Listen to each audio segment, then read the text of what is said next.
This program contains content that may not be suitable for viewers under the age of 18. Viewer discretion is advised.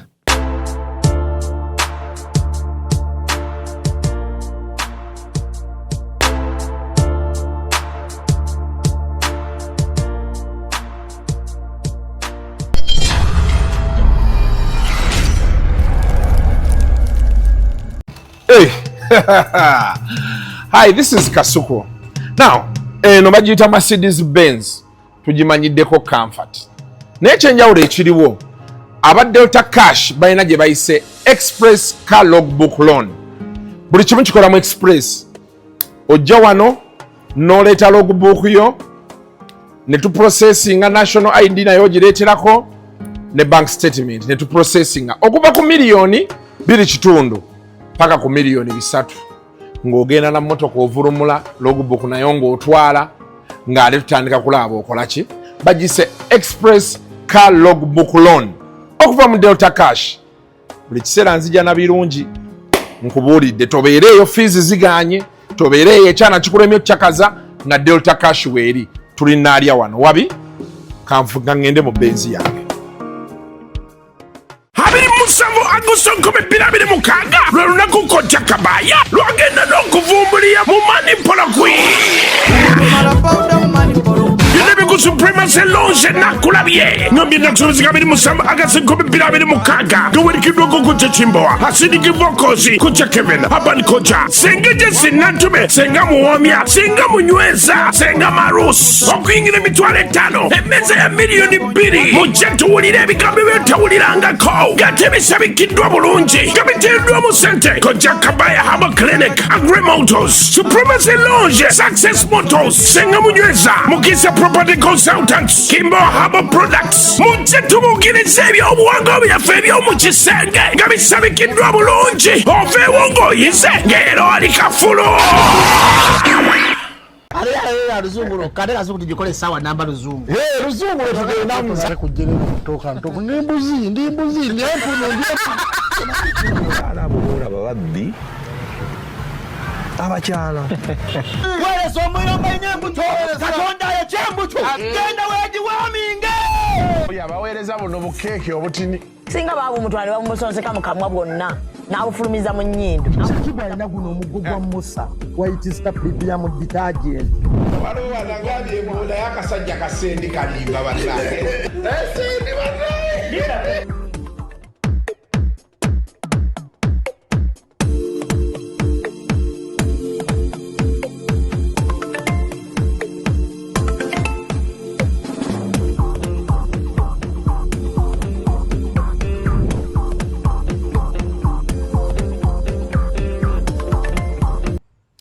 Welcome to yet another edition of Kasuku Live. Olunaku olwaleero ndine Sadati Mukiibi. Abasinga gwe mumanyi nga Khalifa Aganaga. Musajja wa Lugave tuludde nga twemanyi. Ne omubala gw'Olugave ogumanyi. Kakwata olina kaisi olina kakebere eno wakatiisaamu wano. Kaakano. Omubala kati ene saati eyinza okuba yeeganya okukakwata. Mbadde nkubuuza nti omubala gw'Olugave ogumanyi beguyimba Serukulu Lengejja mpaka walaako ng'ebbanja liwedde mutyaba ekiri lwandugwa lwa Katende bwabirya bwawoza Serukulu Lengejja simanyi lwagwira bompaka wala ng'ebbanja liwedde. Musajja kane Khalifa ndowooza mmaze siyingidde emyaka nga 12 nga nkulaba. Music yomujja mu mwaka ki? Ya 2012-13. Jejo. Ekyo kitegeeza emyaka 13. 14. Business tugiruddemu. Pozi wajja ne Minakonda. Yes sir. Minakonda mama. Ng'okuba Janvas ogiruddemu. Omanyi ne yagituuma Janvas. Jenkins yaga ati ebeera canvas si canvas jango si jango n'agitwokya Janvas naye ng'oli otya ndi bulungi obulamu mugamba butya obulamu bulungi naye obulamu bulungi nnyo kansoke mbuuze ku bantu bange amanya n'eddoboozi bampita Khalifa Aganaga mu Kibi Sadati assalamu alaikum warahmatullahi wabarakatuh. Wa alaikum assalam warahmatullahi Era wabarakatuh. nebaza nkulisayo abantu bange okuva mu kivulu kya Nassanga. Abatugulako tebo, abatupostinga, abatwagala mwenna tweyanzizza nnyo. N'abo abatatwagala kirungi tukyali balamu tukyakola tugenda kukola nnyo nammwe tubakakase. Tusooke turiwayindinge. Yes. Nassanga luno oluyimba lukomawo lutya? Oluyimba lukomawo abaana waliwo omwana w'omita Yahaya atandika Kasirye family atandika okukola zi challenges nga anemera oluyimba, then ne Carl ne Confidential nabo ne batandika okuzina obuzina. Oluyimba bannayuganda ne batandika oluwa amatu ne baddamu ne bawulira ku music. Abasinga nga bagamba music wa bano baggayi nga wanjawulo. Tubadde tuwuliriza ono waffe wabayaye baffe ab'ennaku zino naye bwe tuwuliriza music w'omusajja ono alimu ekiki ekyenjawulo. So ne bagala oluyimba n'ennyimba endala ne batandika okuzikola. Jjukira bajjeni zaabwe bwe twayimbira baali baana bato. Tebaafuna nnyo time ewuliriza ki nnyimba ezo kati baziwulira kati. Nassanga atandika okuboominga.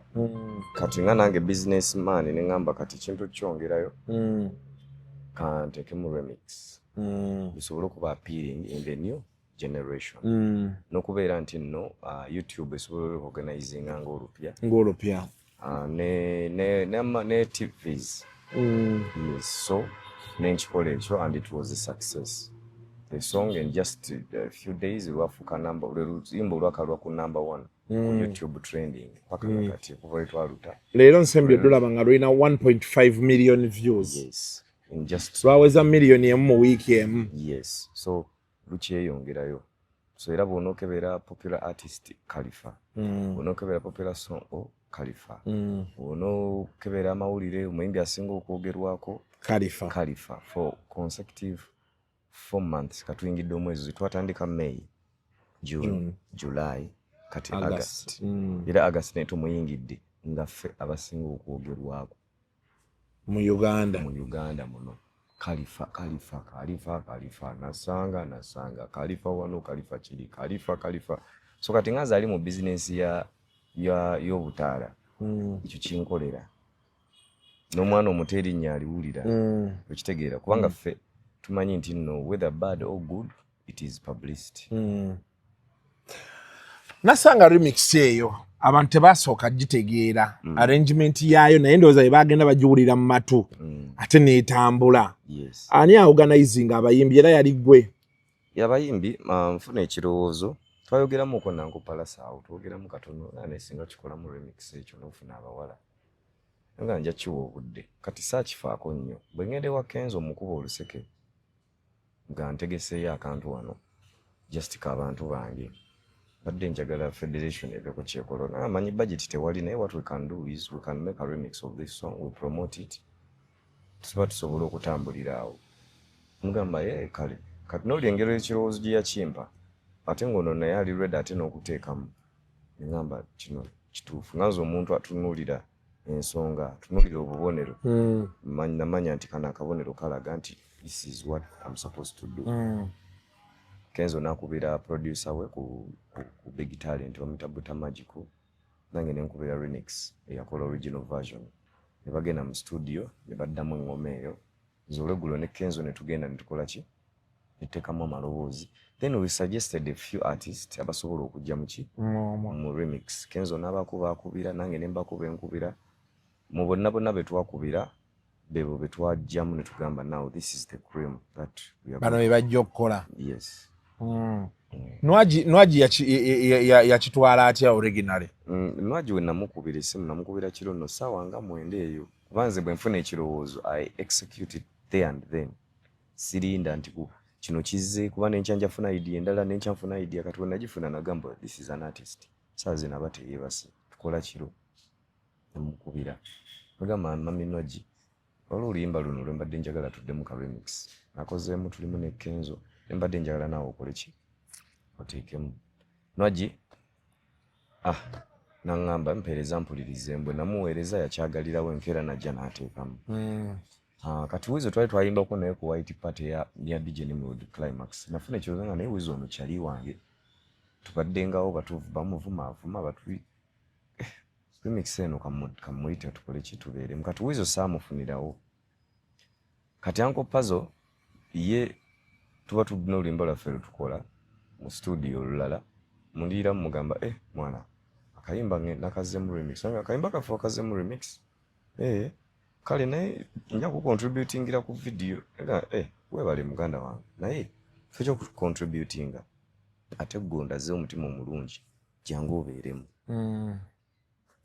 Puzzle nagenda n'ateekamu katuba tutuuse okushootinga video ng'olwaleero Kenza nkubira ngamba video tugenda gishootinga leero tujja shooting enkya soko gendo nonye wizo ateeke mu luyimbo olwo kubanga nawulidde nga mubulamu vibe y'omuntu Ragamuffin nengamba ate ne wizo already nali namugamba nenkwata nali na kyanje eyo nenkubira omwana ku studio ne mugamba manyi kati saa zino wizo omutwala mu studio kijja tusumbua kyoba okola kwata ebyuma ufune emmotoka mbitwale ewa wizo ateekemu nenkubira producer Buta Magico nagendayo ku Good Life ebyuma ne babitwalayo wizo n'ateekamu amaloboozi nkera nitushootinga video nekikola bwe kityo twagenda okuluta oluyimba bwe luti lwakubirawo then ekyo nebanga Puzzle yali mukambwe buli yagezaako okwagala oddunafu nga mukwatira mu bbanga bwati this is business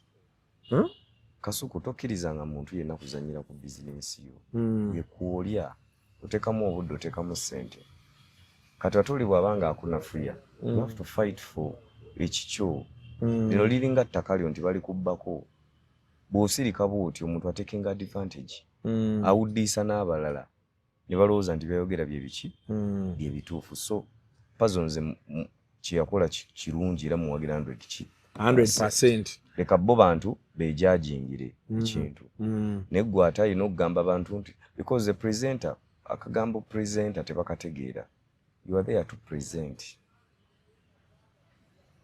the thing as it is obirekera abantu don't give up your opinion as opinion zo zitekewo ng'oli wekka ne bakyaliyo but once you come to a public radio oli ku social media bwoti oli presenter oli YouTuber gwe present what is there Kalifa ne gundi bakoze oluyimba luhulu no bannange mu luwulire keep quiet towandowoozayo baganda bange tuvuddeyo anti oli ku public radio your personal opinion tekola kati ku YouTube wano nzikirizibwa jjuwa era nawe oli mu public domain kubanga ne YouTube yeyo kyemanyi UCC oyina certificate yakukkiriza okutandika okuweereza Kalifa abayimbi nga mwagala tufuga anti kukwata ya NRM copyright si ku gundi yaabwe this is kale Kasuku tokeberanga ko ba balance ku airtime oba ku Airtel nga waliwo kyolaba kitagatta nani nkikozeeko tonywanga ko soda ena n'omusango banga yaggwa kubanga ecupa njatifuko oba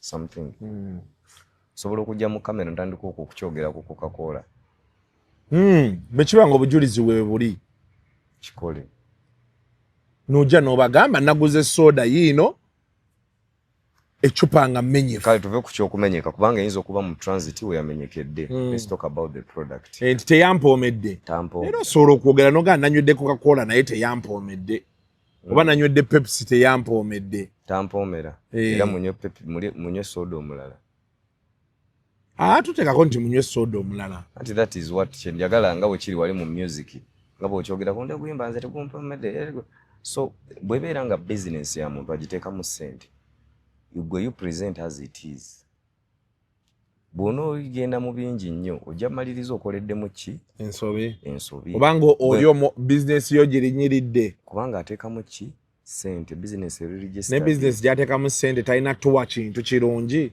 kuba kati bano ab'amawulire eyes and ears ba society anti kati kyetugenza okugamba kiri bwe kiti bwe luba nga oluyimba lufunye 1 million views mu nnaku 4 twagala n'ekyo kyogereko justification yawo ntuufu okitegeera nti oluyimba olubi lwafunye lutya 1 million views luli ku buli TikTok luli ku for you page bino lukobera mu nnaku nga 1-2 lulina challenges emitwalo 3 twagala n'abantu bawe version eyo ebintu ebibeerera ebibi bino nti omuntu ayogerayo ekyayagala kati abantu natabawo information gye bakola ki gye bandifunye oba kubanga we are here to break records. Talk about the record the song has breakings. But when you just talk about yes, to be tegedde. Now talk about what the bad song impact kiji yakoze mu society. Oluyimba lukoze basita abenjawulo. Lukuletedde omwana omulema Jamaima. Lukuletedde badansa abapya. Lukuletedde abantu naba abaana b'essomero nga balukola challenge. Abaana b'amasomero. Then twagala naawe otandika okwogera ku ebyo nti this is the first song utandise okulaba nga n'abaana b'amasomero n'amasomero gennyini galukola ki nga lukolerako challenge. So ffe kye tuba twagala nti yogera ebibi n'ebirungi. Bw'oyogera ebibi byokka kiddayo eri nti oyogeza nnugu. You are not presenting things as they are. Kuba represent oli ref tulina banaki na side. So kati bwe tulina presenter at least talk about Gaga ali ku public radio ate ne radio yaabwe target audience yaabwe si local chi music. They play those at 20% local, 80% babeera mu byaba urban. Kati obeera nga ne ku radio temuzannya music ali local ongamba otya nti otegeera akatale ka local bwe kakola ki bwe katambula. Tekijjaba kizibu nnyo omuntu okumumatiza nti ddala ebintu ebyo bikunyumira kubanga si byebibyo, si kyoyagala, si kyoyogerwa. Naye singa abadde akyogera ali ku CBS, ali ku Galaxy, ali ku Simba, Dembe, tusobola okumanya nti abazze music bamuzannya bamanyi ne kye boogerako. Naye kati gwe music tomuzannya, si a target audience yo such kind of music. Kati ate ofuna otya audacity otandika okumwogerako owe n'opinioni oluyimba oluwadde airplay okitegeera. So tekiba kirungi kwonoona bizinensi ya muno ng'ataddemu amaki amaanyi. Yogera ng'ekintu kiri present it as it is. Nalaba ne Epas naye omutabukidde. Epas era nali naye mugamba nti oli Coco ndi Pepsi. Talk about your product. Deka kale ba presenter bo bakole ki? Boogere. Ne guli muyimbi munnange. Tekigasa igwo kulabanga gwa judging a music waffe. Teriyo kyebayita positive criticism. Omuyimbi takkirizibwa kwogera ku muyimbi munne byayimbye. Tokkirizibwa kuba tuli ba competitor. Okitegeera. Kasuku, how do you feel nga YouTube channel omulala YouTube ajja nze banaye Kasuku engeri gyayogeramu tenyumira. Nze mukola omulimu gwe gutya wegomu kitegeeza ki oli out competing nze gwe mu kifo kyo naawe okole nnyo omusinge gulaga abantu ebirungi abantu basalewo gwate oyogera bibi ku oli competitor. So my issue was telling him whether you talking about it oba mu ngeri ennungi oba embi, talk about your product.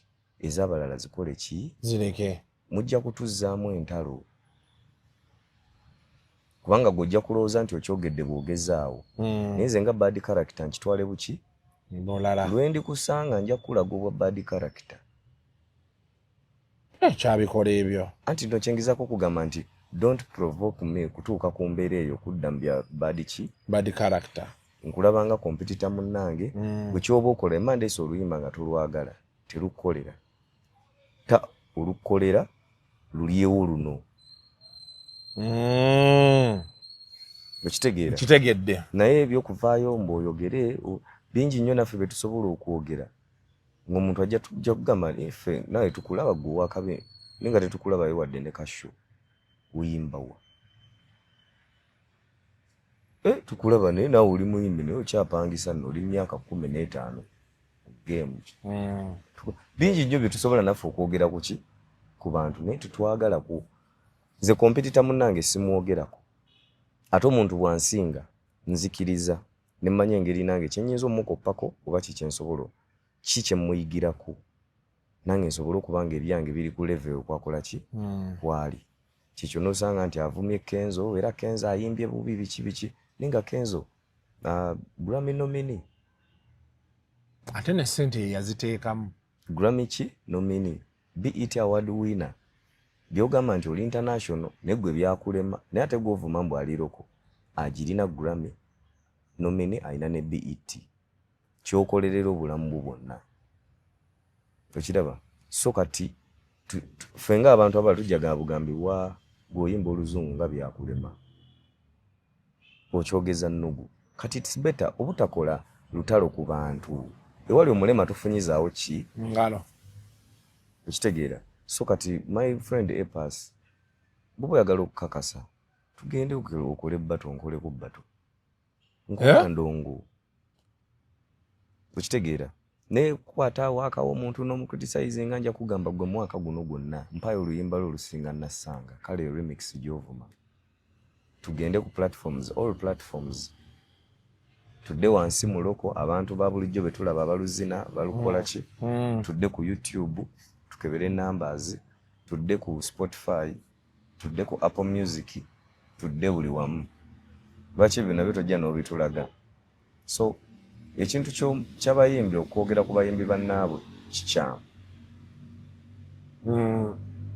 okitegeera oli tajja kitegeera nze sijja kitegeera mbwabadde oyisawo oluyimba lwange ng'ate ng'onjogerako bubi okitegeera oyagala baba ayisawo oluyimba lwo akuwaane from the word go yes bw'oba tosobola our man yakubye oluyimba bannange gayi bakoze oluyimba nnaku 3 lufunye million views luyina kino bannanga bayimbi twesiimye okubanga saa zino tulina oluyimba ku East Africa n'olukebera ku chat luli namba ki namba 2 ekitegeera so lekera okriticizinga abantu abaki abalala abali mulimu gwe gumu naye gwokola ki gwokola birekere bakasuku fotukiriza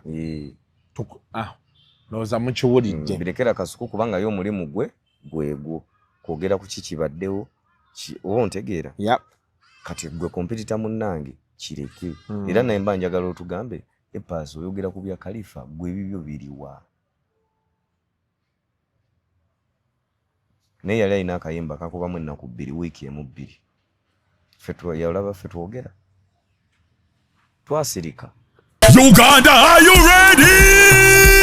Tikakasidwa nga 21 August ku Lugaga Cricket Oval we wali concert y'omwaka esinga obunene Skyview ne Swans Avenue bakutuusaako Vinka live and loud eno ye biggest musical celebration of the year shilingi emitwalo 3 n'ekitundu VIP emitwalo 8 n'ekitundu emmeeza ya milioni 4 tickets zitandise okutundibwa ku MTN Momo kamunyenye mu 65 kamunyenye 20 kadaala emiryango tugigula ku saa 9 z'ennyini olwo Vinka wambe stage akonkona endongo hit after hit twagala ba Vinka addicts ba Vinka fashionists musaleeko tujjuze lugogo biwagidwa Skyview ebitegekebwa Swans Avenue nali obutala bwe weeks 2 ne buvaawo kati ffe tuze tubaddewo emyezi 4 atuleke naye agume nga naffe bwe twaguma ng'alina hiti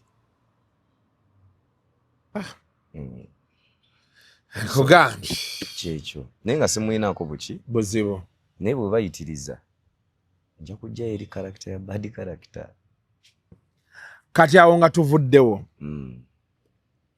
show yagenda etya show kati nganze ekisooka nze kye neebaza Mukama Katonda tiyampa ekirowoozo ekyo ate nenkyexecutinga kuba nasooka nenkusanga ku show y'akazibu ekapo nongamba wali ogenda tegekawa teyali forest lweza waliwo wali osoose ofuna Serena naye nga yajjula dda Serena tatugenda teka Serena oba Lugogo naye nga byajjula nga guno omwaka gwonna wali space ate nze nga businessman omanyi bwe tuba tukola shows zino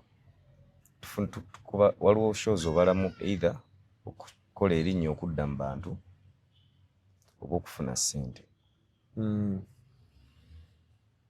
oli akola show because making shows is another tool of promoting yourself mu bantu ebbanga lye bamalanga abantu balanga erinnya lyo lisinkinga mu bwongo bwaki bw'abantu nze nga nzabadde mu politics kye nali njagala kujja Khalifa mu politics muzza mu kiboozi kya music okomewo mu music eno buli muntu ayogera ku Khalifa amwogerako lwaki lwa music we music which you achieved kuba kati buli ayogera ku Khalifa ayogera Khalifa omuyimbi. Ekirala kusementinga linnya kubeerawo kuva ku level ezimu nti tonteeka ku level ya muyimbi omu oba eyakajja oba okitegeera nti nze ninako mileage eyo. N'ekirala nze kyeneebaza Katonda nti eno show nze njibaddemu ate nabadde njagala olaga abayimbi nti nno bino ebintu bisoboka. Gwe wagyetegekedde ssente zo era nvuddemu nga tewali abanja. Tolina bbanja lyonna ate loosi era ne loosi nayo saakoze loosi kubanga abantu bagamba abantu tebajja. Abantu bange bajja awo bwe wali osuubira bajja olw'ensonga nti nno show z'Abannayuganda va ku bino kasuku ebintu abantu bye bateekayo before ebyo bajja babikola. Njagala omuntu ateekeyo when I was performing because the show is when the artist is what? Performing. Kwa nange nalabye oba yabadde pazo ng'ayimba naye nga ndabawo abantu. Naye ng'ate ndaba abantu bagamba ekivvulu kyakusaza. Ekitegeera. So abantu bayingira mu bivvulu abasinga okugenda mu kivvulu bajja ssaawa 3:04. Abamu basooka kukola ku ssaawa emu naddayo waka n'anaaba najja. Abantu baffe bajja era nze mbeebaza. Era okuswala abantu kwe balimu nti basooka ne bateeka ebifaananyi ebibi ate ku lasiti beewuunya ate bye bakubye si bye. Olina ka vidiyo ng'opafominga. Kuba njagala nve wano nga nange nkakasizza. Kubaze bye nalabye byebiri bye batambuza. Tetufa ku negativity kubanga buli omu alina opinion ye.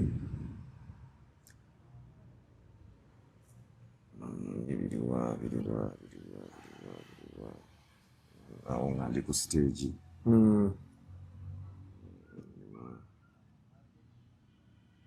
Ndi ku stage. Niyo abantu baabo mwebali. Kitegeera. Wano wonna. Okirabe. So kati tumanya. Kati nze ng'omutegesi bwe nva mu show ne njiyimirizaawo kye nakoze history mu Uganda omuyimbi okutegeka show mu mwezi gumu neeyimirirawo nga temuli promoter ate nga njigiriza abayimbi bano nti abayimbi abasinga baggwamu amaanyi olw'okuba mutafunye promoter mukola ki tegeka. Abitex nga yagambye kirala. Abitex yagambye kati problem ye gye yalabye waawo wadde weetaagawo promoter ne baba nga si ye mutegesi naye consultant. Anti kati labayo tetujja kulinda bantu paka. Tetujja kulinda mbu ba promoter tewali promoter gwe sa consultinga. Bonna kabe Abitex. Neze engeri gye najja n'ekintu kyange okubantu okubalaga nti ffe tuli mu business ya kuyimba tulina okugikola 360. Tobeera bubeezi awo nti promoter ekaya alina okukola ki okutegeka. Ba promoter mu Uganda mulimu batono bonna otandika obbabala tebamala bayimbi bonna ate nabo balabe ennaku zino adde bakaba nti ssente tewakola ki tewali. Kati nze kale ffe mbali na capacity esobola okutegeka kukola promoter kyakola nje kikola. Abitex naye yategeka wano ekivvulu kyaki oba kya miti temwali wadde n'omuki n'omulema. Kitegeeza ki tebuba baatuukiridde. Naye nze kyange kye nakoze kwagadde kulaga bayimbi nti you can do it even without a promoter. Era temuddeyo ne mutiitiira. Ba promoter bagenda wa president ne bagamba nti bajjayo ssente bategeka abayimbi bategeka abameka bakategeke ng'ogyeko Abitex. Kati abayimbi bwe tunadda mbwe tulinda kiringa mwana abadde omuvuzi wa boda boda n'oyagala obeere ng'ovuga ya mukama awo paka nenga ate otuuse ne capacity esobola okugula eyiyo. Nze bwe mba ntandise okutegeka ebivvulu nga nkuze after 15 years mba ntandika kulaba experience nti nja kwagala okutegeka omuyimbi omulala nja mugula. Kasuku omuntu kasita ategeka show n'ayimirizaawo stage kyange yabadde organized bulungi nnyo. Ekifo bulungi nnyo, stage nnungi nnyo, mataala clear, buli kimu nga kiri ki on point. Nanze omutegesi mba ntuukiriza ekyange kye nakola ki kyowalina okukola. Kati abantu nze we natuuse okuyimba nga abantu bange mwebaki mwebali.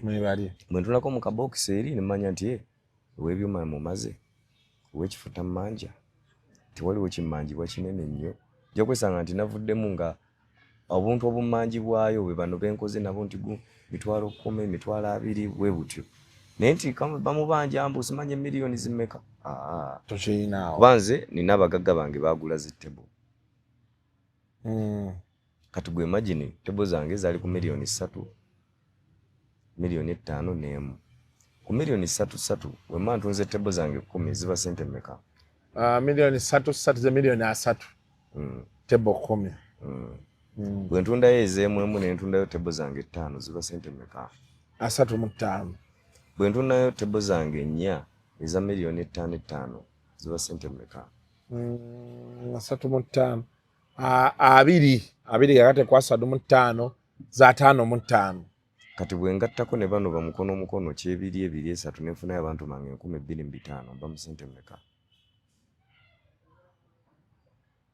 mutyabs ka awe nzigirayo kale kyolete ekibalo kyazanya 12,000 wabadde nazo ne kati bana bagamba nti no ekivulu kyakusaze bafaaki naawe no olimba lwa nasanga lubutuufu lulumiza nnyo abantu omutwe abembi batuuse n'okubanga tebakyasobola kuta music olwa luyimba baga nti soka tulinde omusajja wakoze kumpi miliyoni 10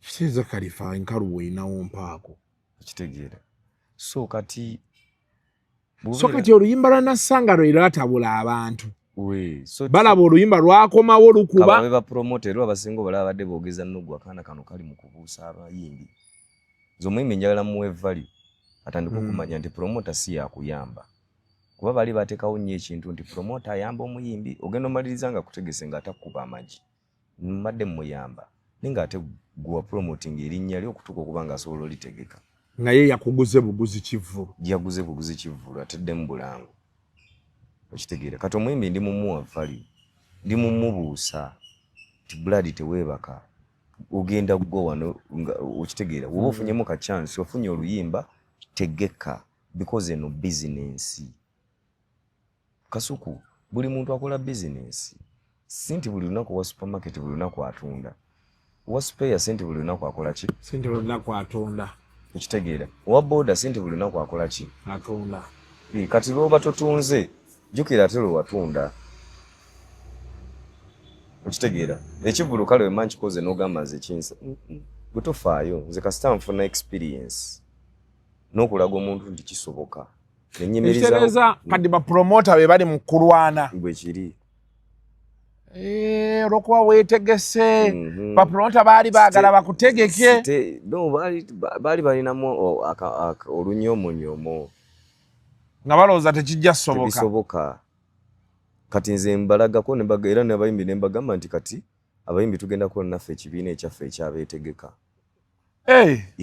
mugenda kola musician promoters abeetegeka kubanga bali tebasobola tutegeka bategeka byabwe bye baagala okitegeera ate bayimbi ffe ba stakeholders abanene mu business tugende eyo gye bajja ssente tubagambe nti abannaye bano ffe tebatutegeka ffe twekola ki era nze n'experience ino njirina kikino nategeka kino kati njagala tegeka vairota njagala tegeka gundi ogenda tegeka vairota nkuwa example kuba kati nyingidde business manyi what it takes okustandinga concert kwe kuleeta stage nga yakabi n'ogireta n'ogiteekawo abantu ne balaba concert kwe kulanga notegeeza abantu byonna nabikoze experience njikola ki ogirina kati nsobola n'otegeka omwembi omuki omulala nsobola experience gye nze nabadde ntaddeeyo kugezesa tikangezese ndabe bwe manji koze nga sinnagenda lugogo bitambula bitya poliisi bagikiriyalinga batya omuntu addawo n'akutiisa poliisi nema byonna nabigenzemu nembiraba poliisi bweti bwekola ab'embwa bajja bwe bati kesisi bweti nema bweti okitegeera so nze ngaali mulimu ndi musanyufu nnyo nti nasobodde kasuku kyandibadde kibi nnyo nga neetadde ku sheeyo neetabaawo era buli muntu yenna nga tannayogera nti ate kalifa simanya biki asooka mpe credit y'okuba nti nakikoze ne kiyimirirawo nga tekuli promota n'atya n'omu era basinga okwagala okunkuba be bapromota naye naffe tutandika okwogera ku bivulu ebibalemye ennaku ezo ne bibakuba bingi. So nze ngaali mu bizinensi nti ndi ku lutalo n'abapromota naye nze ndi ku kimu ntambuza nti omulimu gwange oba ontegese oba tontegese kasitamba ne capacity ekitegeka gwe nga weetegeka because this naye abayimbi mwabitandika mpolampola okusikasika omuguwa kw'abapromota n'abayimbi kuli eyo silent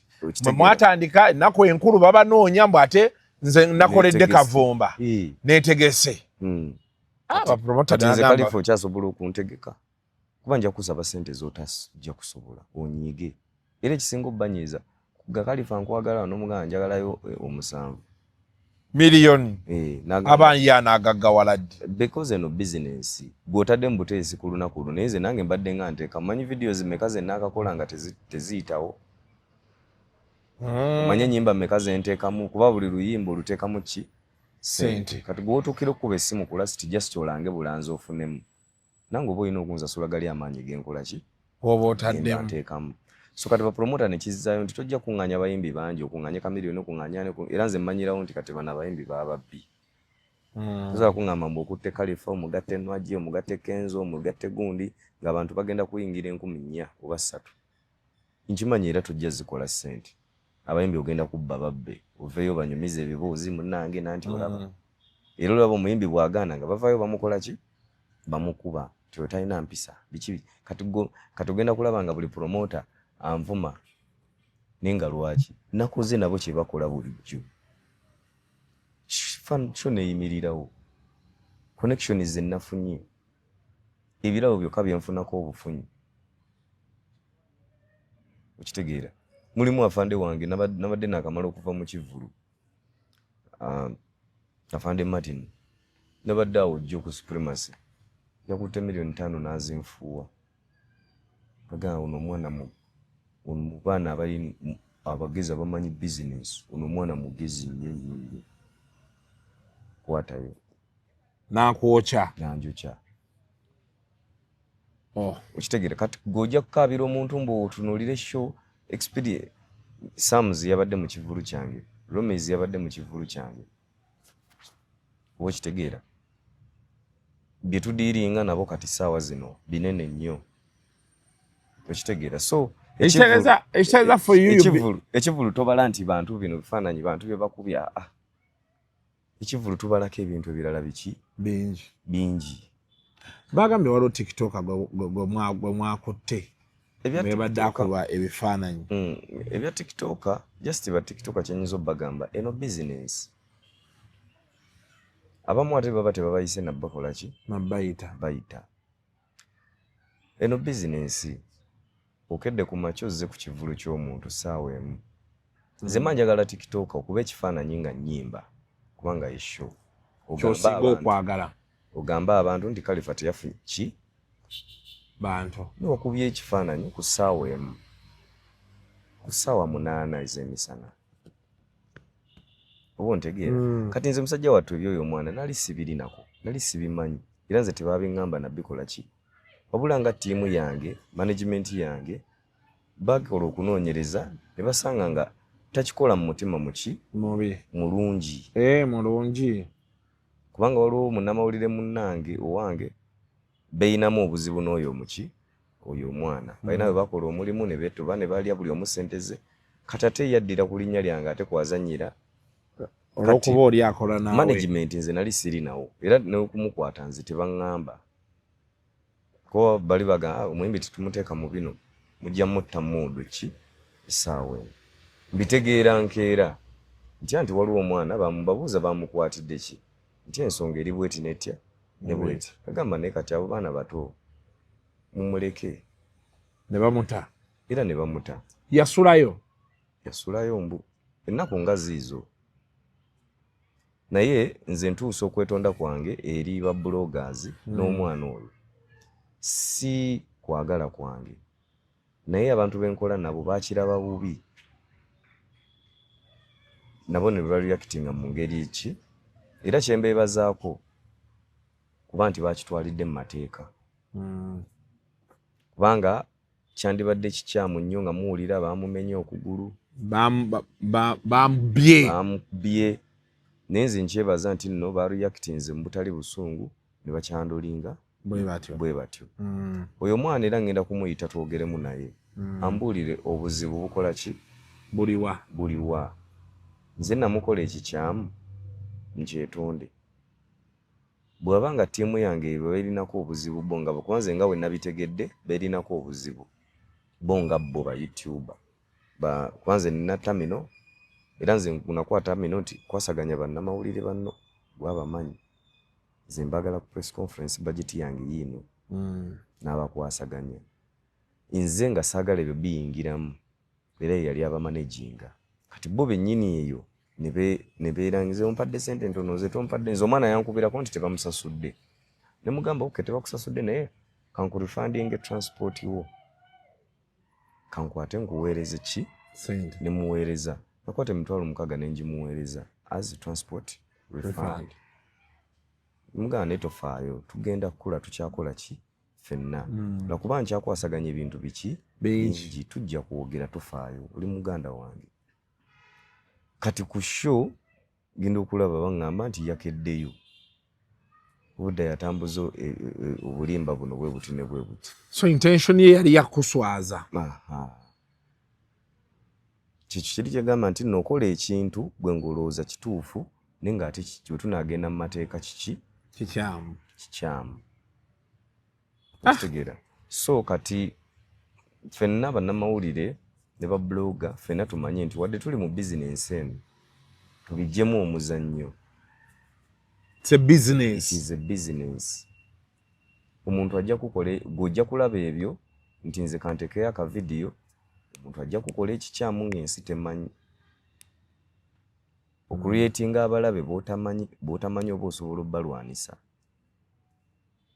kutegeera kigamba nti ojja kikola ofune obuyinja oseke okola otya naye ate omuntu wanaaba akola revenge ajja gikola ku ggwe ng'ate abo abakuwadde likes tebakola ki tebaliiyo kati nga kyekyo nti ozze otaganjula omukolo okufune views mbugwe gwakubye ekifaananyi ekyabadde ekibi kitambudde ofunye views mu kaduukulu wagenzeeyo naani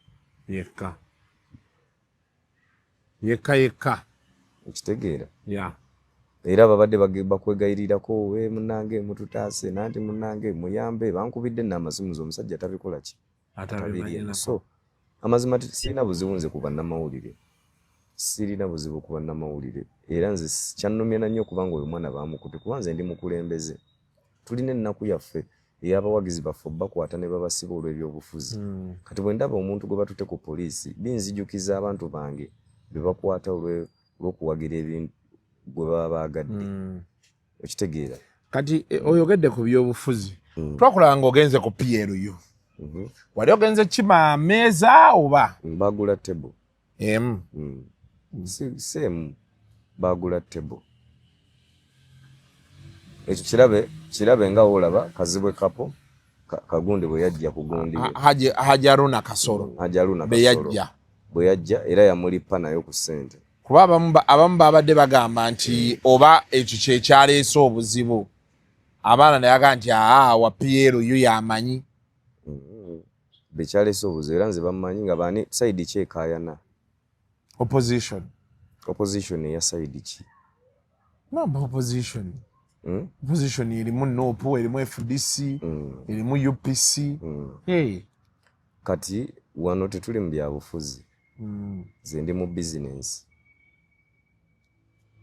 omuntu yenna mpita sisobola kumanya ono w'NRM oba ono siwa NRM obadde onoonya ettaka w'oyinza okuteekerateekera ebiseera bye eby'omu maaso essaala eddiddwamu Honest Asset Developers kampuni yeegulidde erinnya mu kutunda ettaka n'amayumba ekuleetedde ettaka ku nguudo ez'enjawulo eziyingira n'okufuluma ekibuga Kampala balina ettaka Essonde ne Misindye ku Namugongo Road ne Kiwenda ku Gayaza Road ku Entebbe Road balina e Nakawuka Sisalutaba Express Highway ne Zil Phase 5 ate ku Hoima Road balina e Nansana Bujuuko Koona Namasanga Mabombo Katumbwe Phase 6 and 7, Kakiri Mwera, Kakiri Magugu, Nampunge ne Gobero Muguruka. Amasannyalaze n'amazzi weebiri ate ng'ettaka lyabwe lya kyapa. Jjukira balina n'enkola y'ekibanja mpola ate n'okulambula kwa bwereere. Honest Estate Developers basangibwa Kampala ku Martin Road ku kizimbe kya Monkey Show Apartments. Okumanya ebisinga obakebereko ku mitimbagano gy'empuliziganya gyonna oba bakubireko ku noti 772 572 873 oba noti 7 572 873.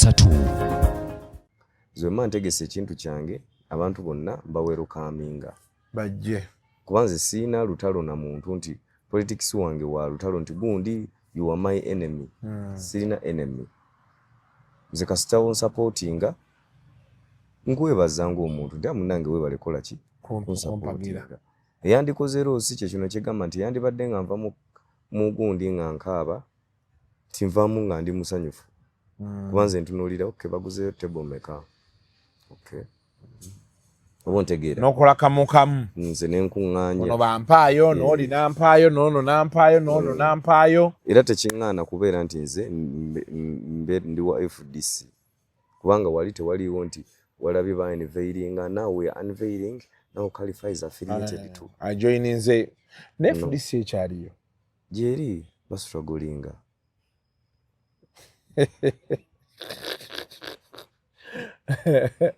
kati omuntu ayinza okwebuuza ziki ekyantwala mu FDC kibiina kize kina kyalinga abakulembeze bangi omuli Besigye Banita Mungu Tayebwa bani so kati nganzo omusajja ayingidde politics nkya building career yange noonya abo abantu abalina experience mbayigireko ebintu bitambula bitya omwana ekimutwala mu Lion Island sikugenda bbawo akabi kusinga Lion Island oba ku Firebase kuyigirayo bintu bitambula bitya business ekola ki itambula etya so nze nayingira mu FDC okutambuza career yange ya politics njikitu kyali bavubuka bato sawa zino teri manja win mu politics because it's not our time but our time is coming nga bonna ojja kwekanga nga buli ali mu kifo sawa zino banamboze ali mbisanja bimeka bina akyalina future atandise otunulira exit katatefe tutunulira tuli ku entry muli ku entrance okitegeera but we have to give our supporters the confidence nti ebintu tubimanyi tutandise obitegeera kati oli mu kuyiga twogera ku nsonga z'abantu nze era okubeera oba okundaba ku PLU tekingana kwogera ku bizibu biruma abantu bizibu biruma abantu mbimanyi okusibwa kw'abavubuka abawagira ebyobufuzi okumenya ennyumba z'abantu nga tewaliwo ne makyekozeewo omuntu n'abeera mu nnyumba ye kumala ebbanga nojja n'ogimenya mbu ntobazi tituganye yeesi ntobazi naye agamaanyi g'otaddewo mu kugimenya singa ge wateekawo ng'ali mu gizimba obanga tannatandika mwagazeetinga ne musibako olukoba oba ne muteekawo ssenyenge nti wano naye enkorokigawo bwenkoroki mwakola publicity emala okukakasa abantu gavumenti neeraga abantu nti zino ntobazi zino si ntobazi abagaba abatunda abateeka emikono ku ndagaano ezo baba bachairman bakolagana ne gavumenti lwaki bachairman batuuka ne bakozesa stampu za gavumenti okuwa abantu abo endagaano okitegeera ebintu ebiruma abantu ebino kulaba omuntu akolera ku kkubo ng'agobwako nolabako CCA nekwata kasooli w'omuntu n'essigiri n'egitwala ne weebuuza babitwala babiteekawa ekimeeza ky'omwana kiri mu capital wa mitwalo ng'esatu ena n'okikwata n'okyetikka n'okiteeka ku ki omugobye ku kkubo kyokka tomulekedde ate singa matiriyo w'omumulekedde n'agenda ne yeeyize waki ewalala n'ebyo n'obitutte kasooli we n'omulya gonja we n'omulya okitegeera tudde ku buli bw'enguzi kikusanyisa okulaba nga nitamo ng'avuga emmotoka ya miliyoni 5 nga emmotoka emu yokka esobola okuzimba eddwaliro ku kyalo ka health center kikusanyisa okulaba bino balambi bayitamu ne nammere ne basanga oluguudo nga terukoleddwa ne basanga amalwaliro nga temuli ddagala kikusanyisa okulaba nga Mulago hospital nga bweri bwetyo bagamba Mulago teri ddagala naye nga yeetooloddwa private pharmacies okitegeera gavumenti netafaayo okumanya bani bannannyini pharmacies ojja kwesanga bannannyini pharmacies badokita bakole muki Mulago bakikola deliberately eri abantu ne bagamba temuli ddagala genda oligule wano naye nga mweriri okitegeera look at the education system amasomero ga gavumenti galina budget okuva mu parliament omuntu ali mu parliament obuvunanyizibwa bwe obumu kulondoola wastage of government resources. Bafaayo okulondoola okumanya nti lwaki amasomero ga gavumenti gali mu mbeera embi ng'ate ga private gali mu mbeera nnungi. And I pity all politicians abava ne bagamba nazimba essomero. Olizimba ku ki? Lwaki toyise etteeka mu parliament n'oteekawo nti abongeze budget? Kitegeeza mukikola deliberately to frustrate the public schools over the private schools. Tusobola kungamba nti essomero baliisa budget mu gavumenti wa private n'abanga asinga. Mu bazungu si bwe kiri. Essomero lya gavumenti lina bbanga ly'amaanyi nnyo okusinga lirabika bulungi nnyo abasomesa nga basasulwa. Naye lwaki? Kubanga abapoliticians abo bakola obusomero bwabwe. Tebaagala gavumenti gabayiteko. Nayagala abantu abalaga nti nze mbayambe n'obayamba mbazimbidde ki? Essomero. Sente z'omwewo w'omusolo. Mufo ky'okugenda agamba ate nga amasomero ago ga bbeeyi nnyo. Kati education system ne bagifuula nga ya bbeeyi nnyo, omwana w'omunaku naba nga takyasobola kusoma. So ebyobufuzi okyabiriko. Bwe tudda ku mbeera tunuulira embeera ya kasasiro. Ono gavumenti yaswadde. Ku lunaku lwe baataddewo kukola ki? Kulongoosa. Nga gavumenti terina capacity, terina mmotoka zimala kusobola kujja kasasiro bantu gwe bakuŋŋaanyiza. Era kasasiro yawunyira abantu okumala ebbanga ki? Then ne Prime Minister n'avaayo n'agamba emmotoka tezikola ki? Tezimala. That was a check okulaga gavumenti nti waliwo obunafu somewhere. Mukirabye nti nno obuzibu si bw'abantu. Abantu bakaaba kasasiro, abaana ne balwala endwadde, kasasiro n'alegamira mu myala. Floods bwe zijja oba ebiseera by'enkuba bwe bitonnya abantu obulwadde ne bubakola ki? Ne bubagendamu. Kitaga ki KCC ebudget gye babawa okutambuza emirimu gy'eggwanga mugiteekawa. Tulabire ku nguudo ne bakola oluguudo kilomita emu omuntu n'agikola nga budget ya kilomita emu ezimba almost kilomita 10. Omuntu n'akola akaguudo katono nnyo naye nga wali bwe yali akola budget proposal yalaga nti bagenda zimba ekintu bwe kiti. Kagamba bingi nnyo ebirume eggwanga nga tunuulira kufa abavubuka tebalina mirimu. Ffe nnyini bakalifa tetulina mirimu. Bino tuli mu byakweyiiya. Ne ka copyright kaakayita. Era tumala kuteeka gavumenti ku nninga bayimbi kuyingira politics. Gavumenti neepondowa negamba abantu bano katubawe copyright yaabwe. Okitegeera abavubuka ebbula ly'emirimu lirireese okuba nga bakolebwa obutayimbwa.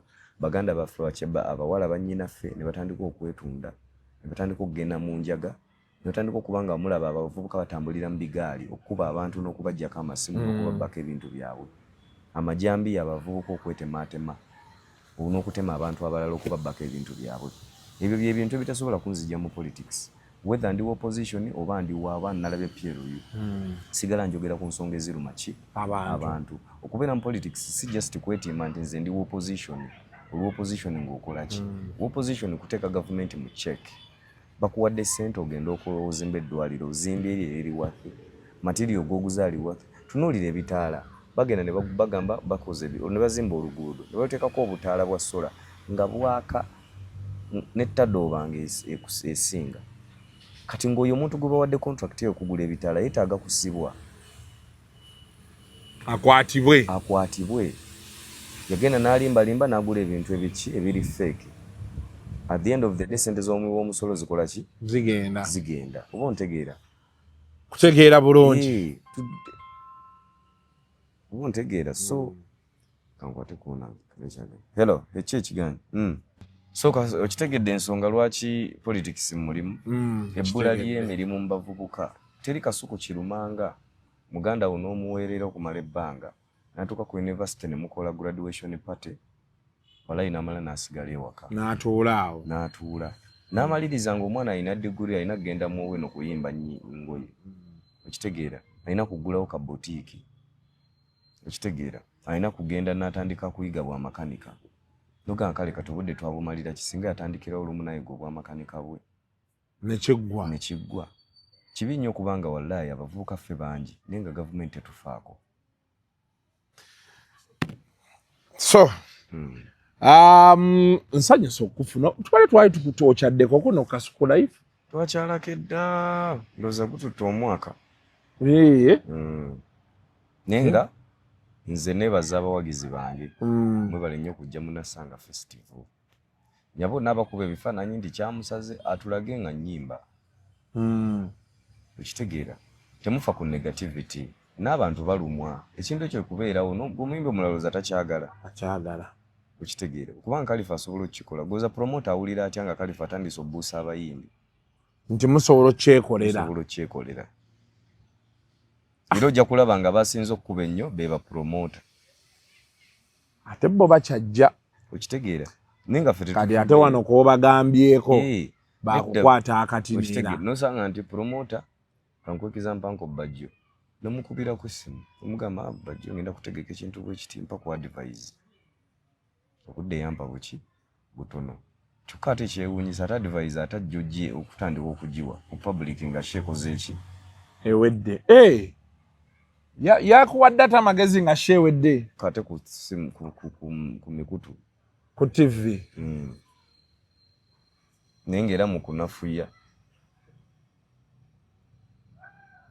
okitegeera so sibalinaako buzibu kubanga nze ebivulu byenze era mbadde nkuba ebivulu byange era kati ate nakyajinze buto kakati olwokuna tuli Masaka olwomukaaga tuli Ibanda Sande ndi Busia nasanga kati gwe kyolowooza gwe kyolabye wano mu butuufu gwe omuntu wa bulijjo kyolaba abategesi b'ekintu ate si kyetugenderako okitegeera so kati nze ngenda kusigala nkuŋŋaanya era emirimu gikyajja nze hottest artist sawaze butere muyimbi asinga okwogerwako gwaliko whether birungi oba bibi fa abakola ki fa abaliko kati mundeke kankuŋŋaanyeemu paka nga Easter n'abalala batandikiraawo bwe kiri okitegeera kale tweyanziza nnyo obudde bw'otuwadde until next time mubeere bulungi mweraba. The views expressed on Kasuku Live do not reflect those of the hosts, producers, or management. They are solely of individuals providing them and do not represent or reflect the official policy or position of this YouTube channel.